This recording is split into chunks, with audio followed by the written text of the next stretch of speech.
History and origins of Hopi Ear Candling.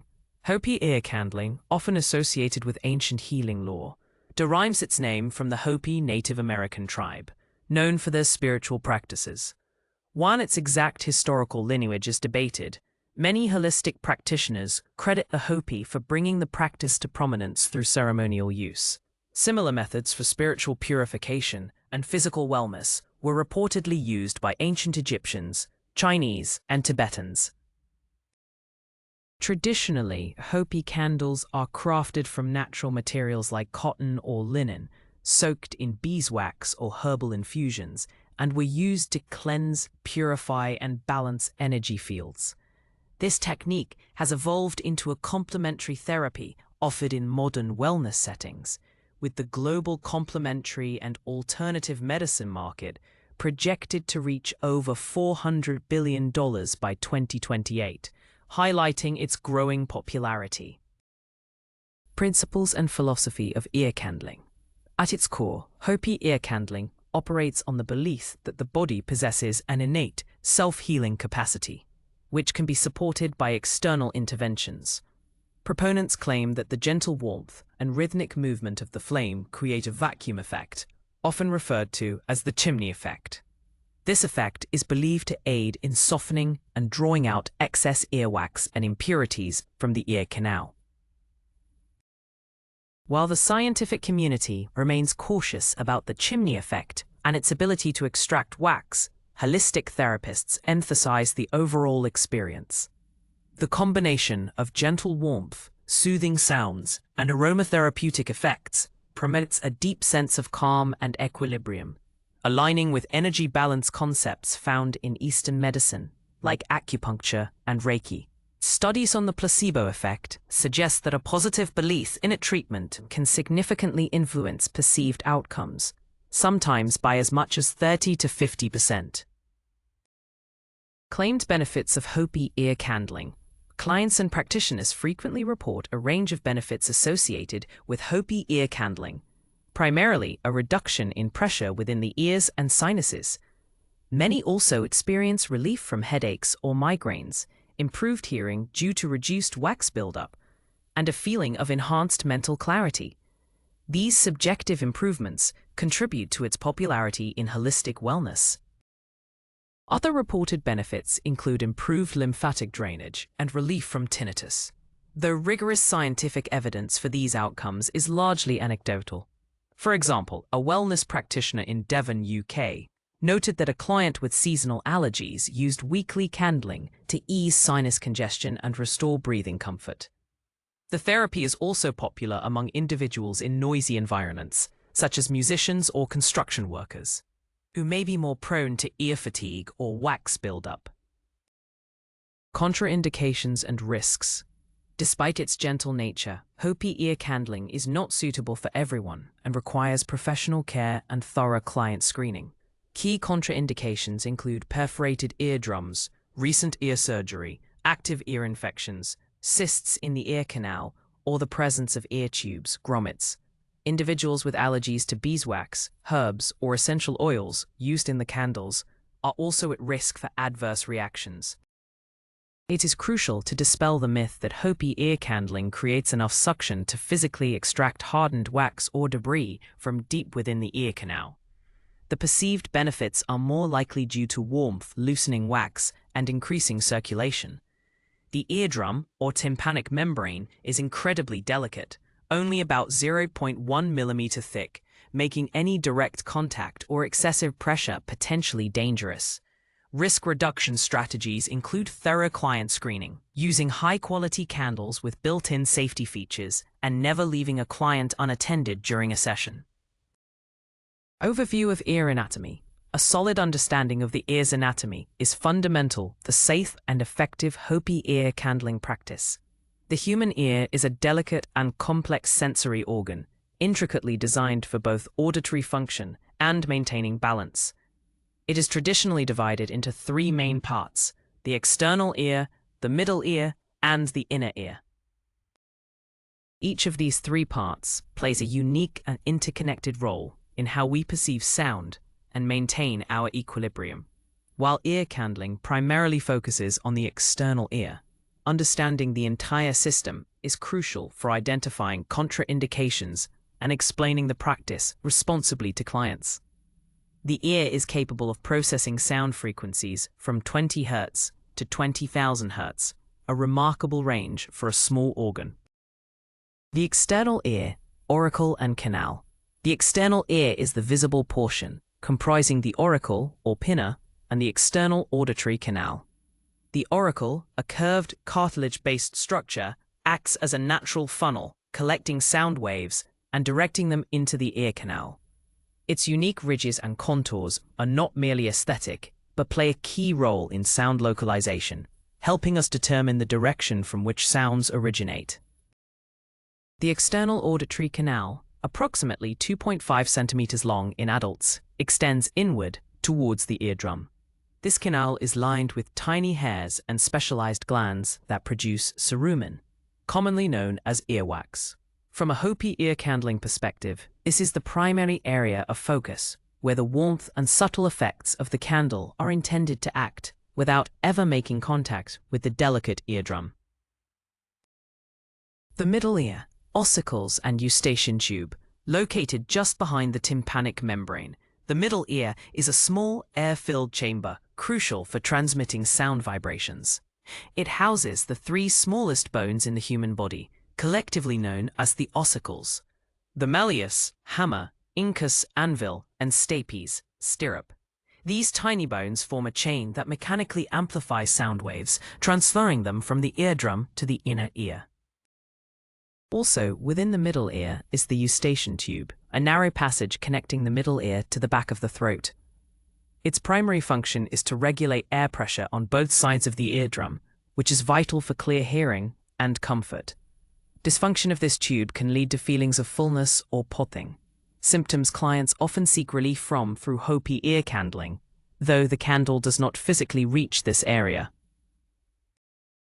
The inner ear, cochlea and vestibular system. The inner ear, the most intricate and sensitive part of the auditory system, is located deep within the skull. It houses the cochlea, a spiral-shaped, fluid-filled structure responsible for converting sound vibrations into nerve impulses that the brain interprets as sound. The cochlea contains thousands of tiny hair cells, which are sensitive to different frequencies, with damage often leading to permanent hearing loss.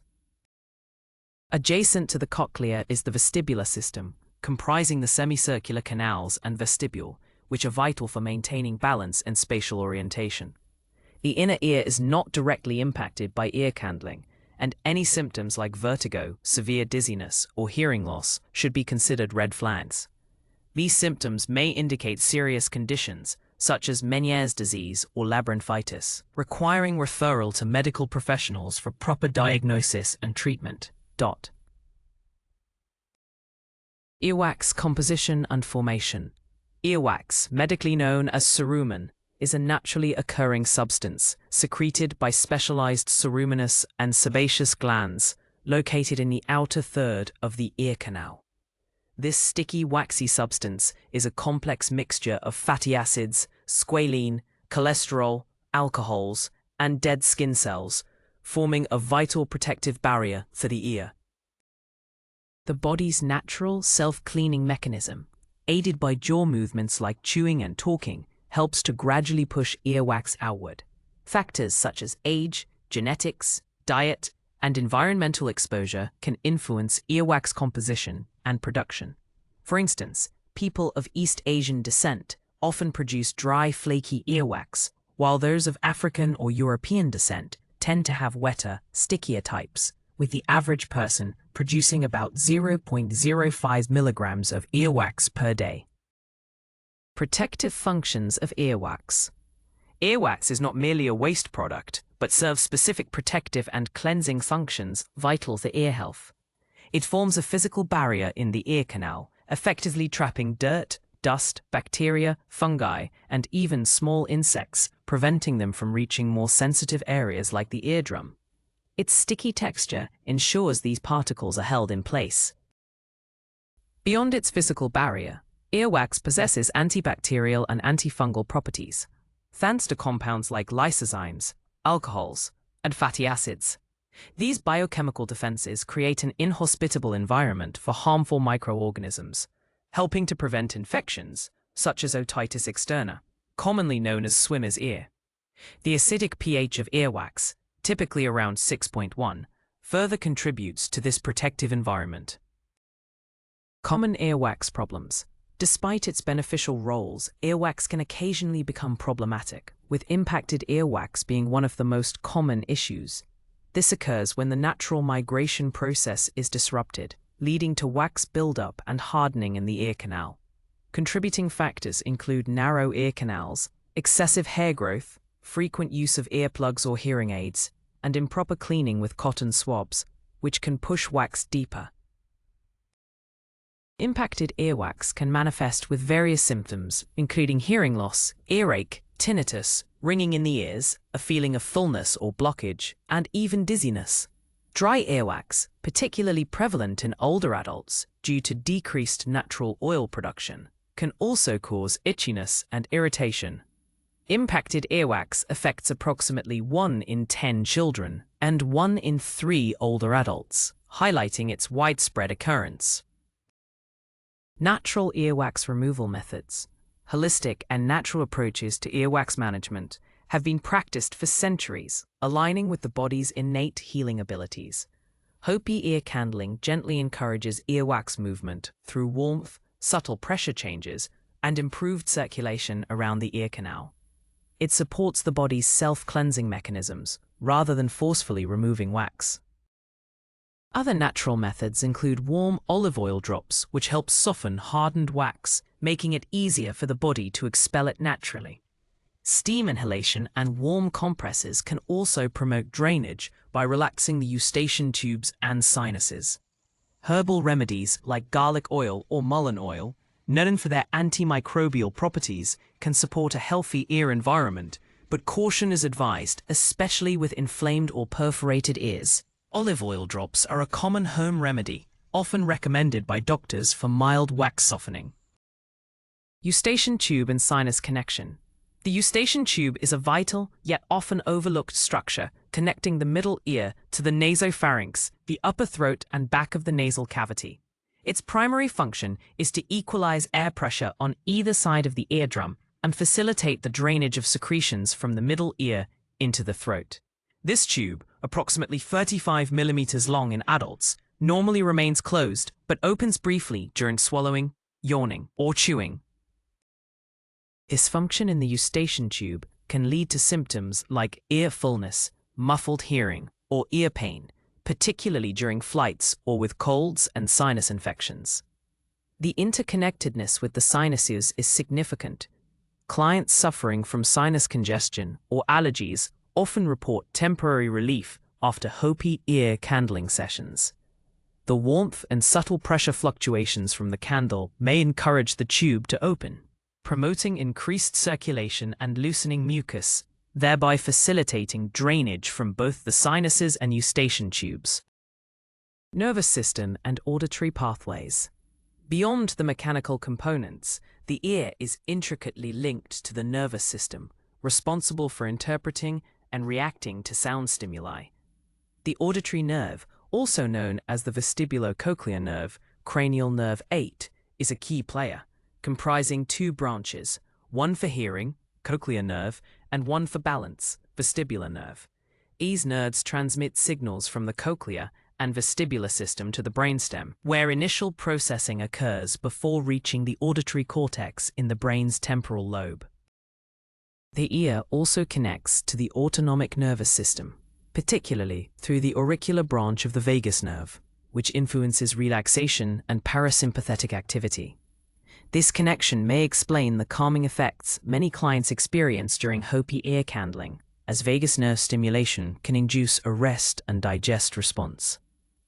The trigeminal nerve, with branches in the face and outer ear, may also be indirectly stimulated, contributing to relief from stress, anxiety, and head tension.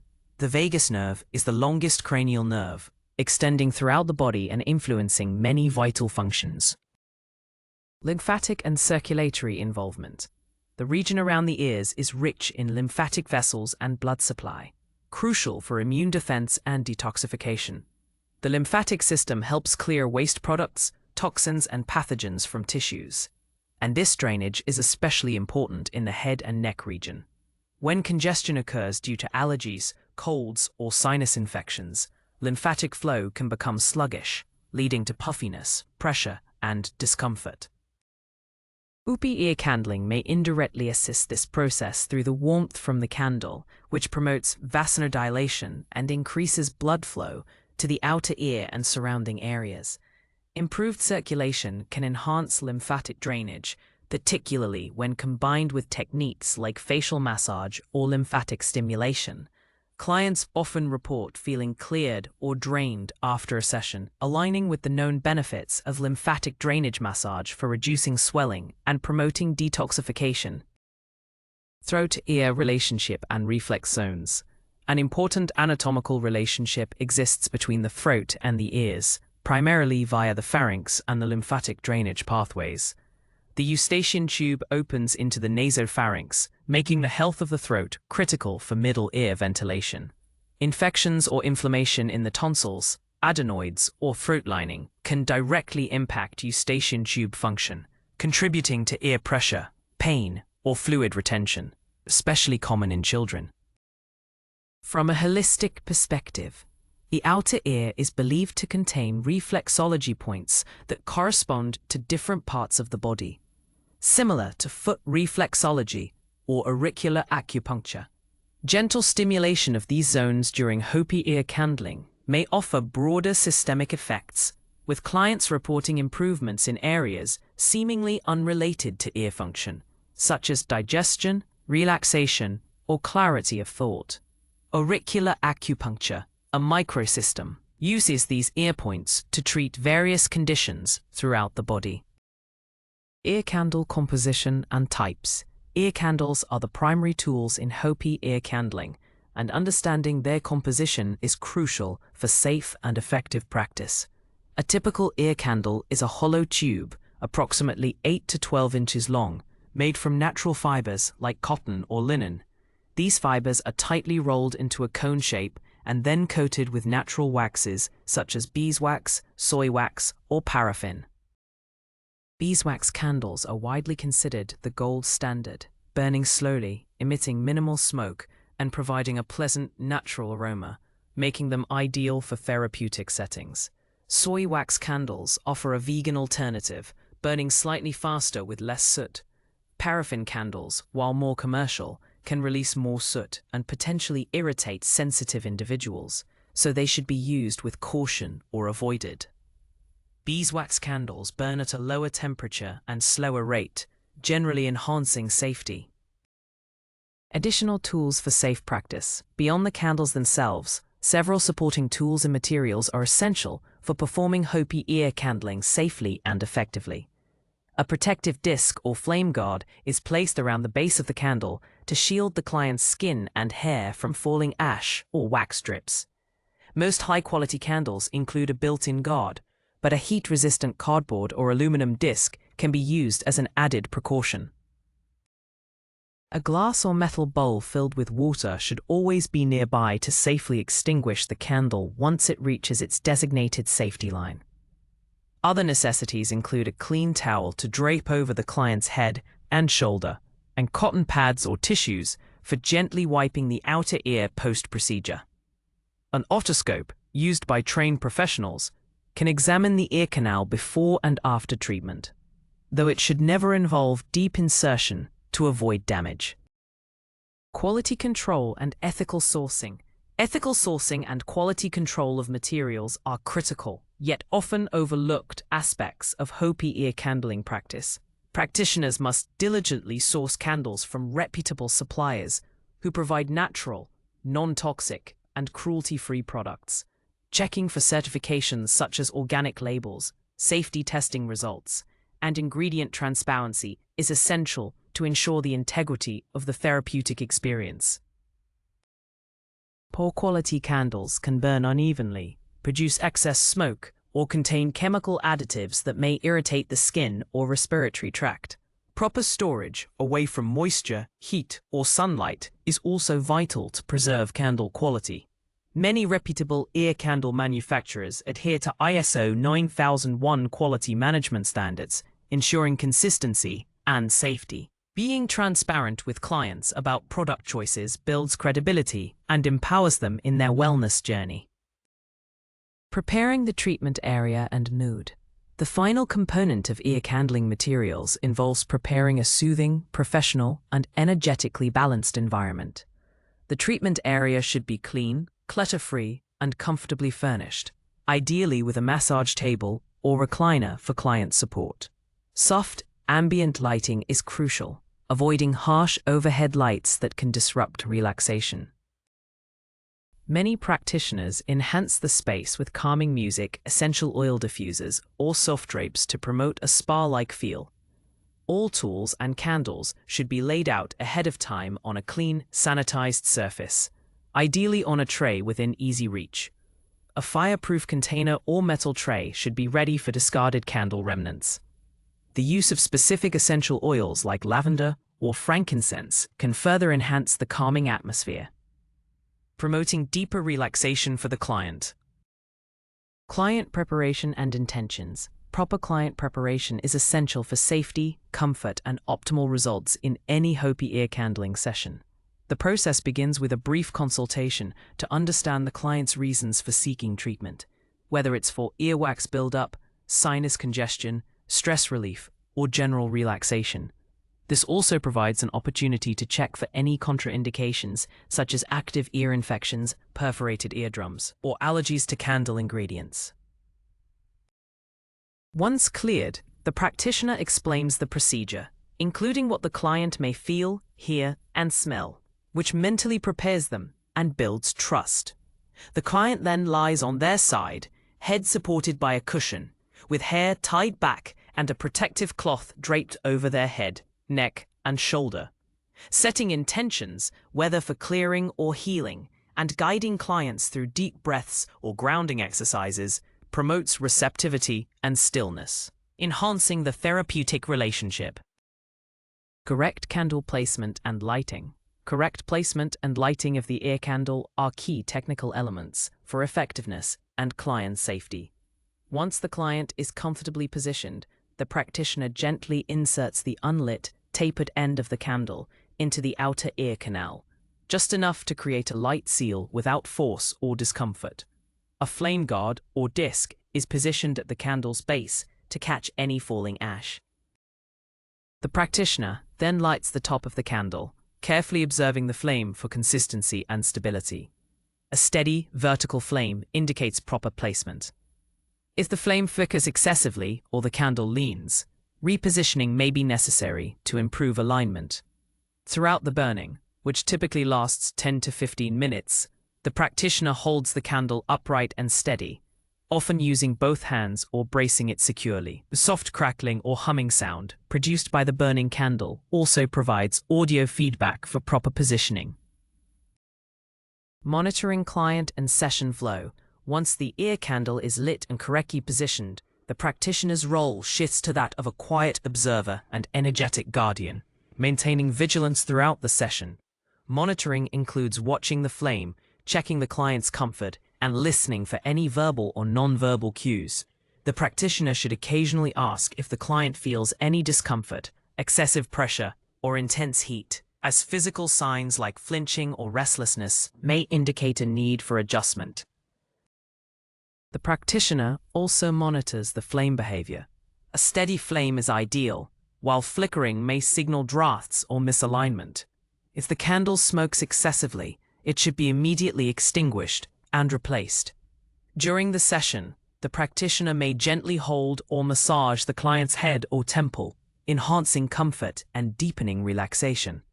Maintaining a mindful connection and holding space ensures the client receives not just physical support, but also emotional and energetic safety, contributing to a deeper meditative state. Post-treatment massage and aftercare. After both ears have been treated and the candle safely extinguished, the practitioner performs a gentle post-treatment ear massage. This stage is not only deeply relaxing, but also therapeutic, supporting the body's natural processes of release and rebalancing. The massage typically begins with light circular motions around the ear, then extends to the temples, jawline, and neck, following the natural pathways of energy and muscle tension.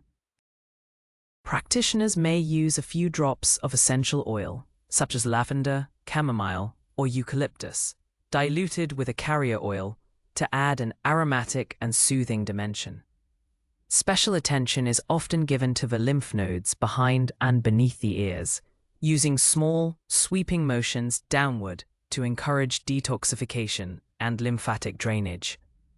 Massaging the occipital area, base of the skull, and shoulders also helps release accumulated tension, further enhancing the therapeutic effects and signifying the closing of the session. Lymphatic drainage massage is a recognized technique to reduce swelling and improve circulation, making it a beneficial addition. Interpreting candle residue. Caution. One of the most debated aspects of Hopi Ear Candling is the interpretation of the residue left inside the candle after use. Upon cutting open a used candle, practitioners and clients often find yellowish or brownish wax, powder, or soot-like substances, which some interpret as a sign of earwax removal or energy release. However, scientific studies suggest that most of this residue originates from the burning of the candle itself, not from the ear canal. It is crucial for practitioners to approach this topic with discernment and ethical responsibility. While it may be tempting to offer explanations based on the residue's appearance, such as "this shows blocked sinuses" or "toxins were removed," these claims should be avoided unless verified by clinical evidence. A common misconception is that the residue is entirely earwax, but studies show that a candle burned in open air produces similar residue. Instead, focus on how the client feels after the treatment: clearer hearing, more open sinuses, or increased relaxation, as these subjective outcomes are more telling than visual analysis of candle remnants. Customizing sessions and ethical practice. Not every client will benefit equally from a one-size-fits-all approach to ear candling. Tailoring the session to individual needs enhances both effectiveness and satisfaction. For example, clients with chronic sinus issues may benefit from additional facial massage around the brow and cheekbones, or a series of sessions timed with seasonal allergy triggers. Those seeking relief from tinnitus might appreciate a more subtle, quiet approach with minimal post-treatment conversation. For clients interested in energetic cleansing or spiritual release, practitioners might incorporate crystals, aromatherapy, or intention-setting rituals, always with informed consent. The practitioner's role is to listen closely, adjusting the rhythm, touch, and presence as needed, and adapting techniques like burning time or candle type.